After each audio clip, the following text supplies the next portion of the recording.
Hello guys, welcome to our channel Board Game Land, and we are here for you sorting out the gems from the dots so you don't have to. Today we are going to present you a new game that is yet to come on Kickstarter. It's called Companion Quest by Ghostfire Gaming, and the creator is Mark McIntyre. I'm sorry if I pronounced that wrong. The game is for 1 to 4 players and it plays around 30 to 45 minutes. Basically, it's a family game that can be played with from kids with age 6 or 7 and with granddads 77 plus age. So, welcome to Companion Quest, the cooperative board game where you and your fellow gnomes are chasing the Gugu so he does not escape through the portal. In this video I will say something about the rules, I will say my opinion about this game, something about the components, and we will give a grade for the game and our advice if you should back it on Kickstarter or not. Let's begin. So guys, let me go over the rules briefly. Just advice, you will need to read the rules again before you play it, because this is not a how to play video. Just I'm going to go over the rules very quickly just to give you some sense of what's happening into the game. The point of the game is that you or your fellow gnomes need to catch the Gugu before he reaches this portal. You need to gather energy cube dice, that are these dice. These are valued 2 and these are valued 1. When you are on this level of the quests, or you haven't done any of these quests, you have a value of 3, so you can pick 3 of this color or 1 from here and 1 from here, so the value of the energy dice would be 3. After you advance on this quest, as you can see, you gather more energy cube dice. When you get the dice, you roll them and determine the available actions.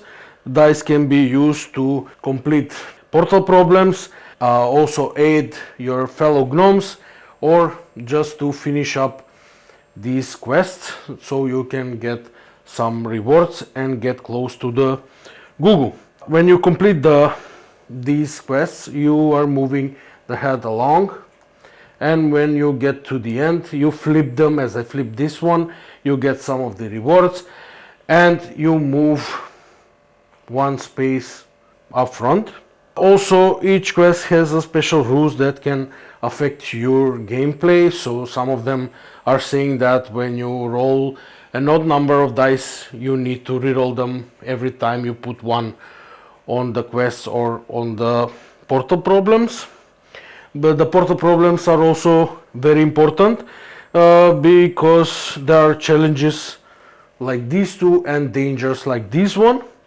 There must be dealt with using your dice. As you can see, there are some requirements, like this one requires to start with a high number of the cube and end with a low number. So you can say 5, 4, 3 and 1, so you can finish up that quest. After you do that, the Gugu is not moving. Solving the multiple problems in 1 turn can move the Gugu backwards on the, as we call this, mischief meter, and it gets close to you so you can catch him. But just to say, before you begin, you can have any one of these gnomes as they represent you in the game. You play with them and you can use some of their special abilities that are written on the bottom of the card. Usually they give you to refresh a companion or to manipulate the dice. Also, every gnome comes with companion, and they also have some special abilities that can be used during the game to manipulate the dice. The difference is that the gnome abilities is one per game, and the companion abilities can be used every time they are refreshed. So you use them, you tug them, and then you need to place some dice of specific color to refresh them, and then you can use them again. You can also advance the mischief meter. If no problems were solved, Google moves forward. So if you do not finish any of the problems, if one of the problem is solved, the Google stays in the place, and as I said, if the two of the problems are solved, he moves backwards towards you. Players win if they catch the Google by landing on the same space as the Google on the mischief meter before it reaches the final portal. That's the circle here. If he does, he escaped and you lose. So that's how you play companion quest. If you have any questions about the rules, you can ask us in the comments. So what can I say about this game? I loved it. We played it a few times with 4 players, with 3 players. I didn't played solo, but I think it will work just as great as 3 or 4 players. It's very fun, and I will give this game a very good remarks on behalf of the high quality components. First of all, I love the dice, and I don't know if the cards are the final version or not, but the artwork is extraordinary. It's out of this world. I really like it. It's a really colorful game that has that appealing feel when you want to play it again and again. The cards and the companions are really cute. So the kids, let's face it, and the grown-ups will love it. Personally, I really love the games that you can see the artwork and the game just calls your name to play it again and again.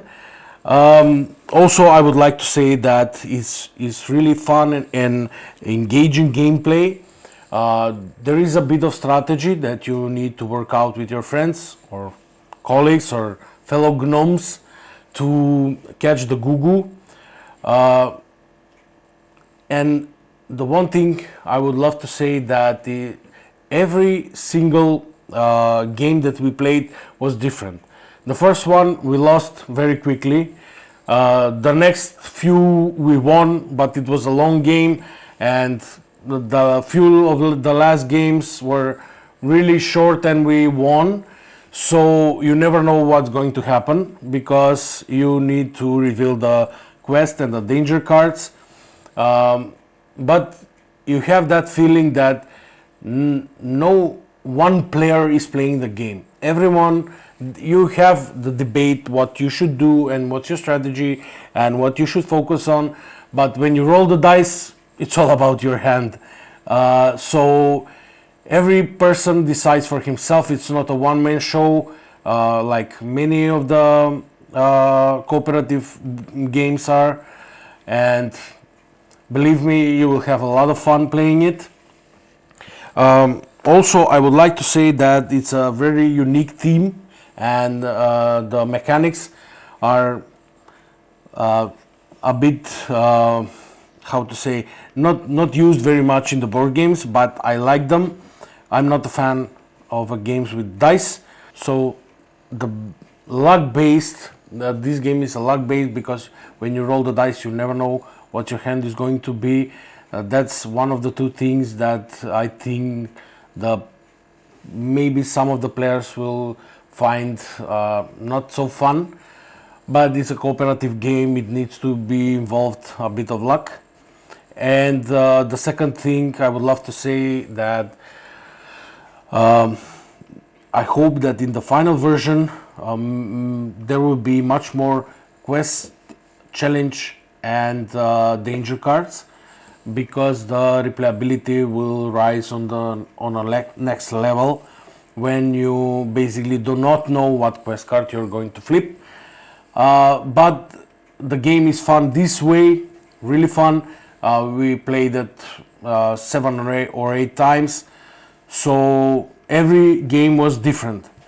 So I would really recommend this game to you, to back it on Kickstarter. You're going to really love, if you are a fan of cooperative games, if you love fun family games with a little bit of strategy and adventure. So guys, let's sum it up. This is a game about teamwork and a bit of strategy, and if you want to have really family fun night with your kids or with your non-board gamer friends, because the rules are pretty easy to learn. Also, I would like to ask you to follow their Kickstarter page that will be in the description of this video. Also, if you have any questions about this game, you can leave a comment on the video and we will get back to you. And please, if you want more of these videos, like, share and subscribe and support our channel. See ya.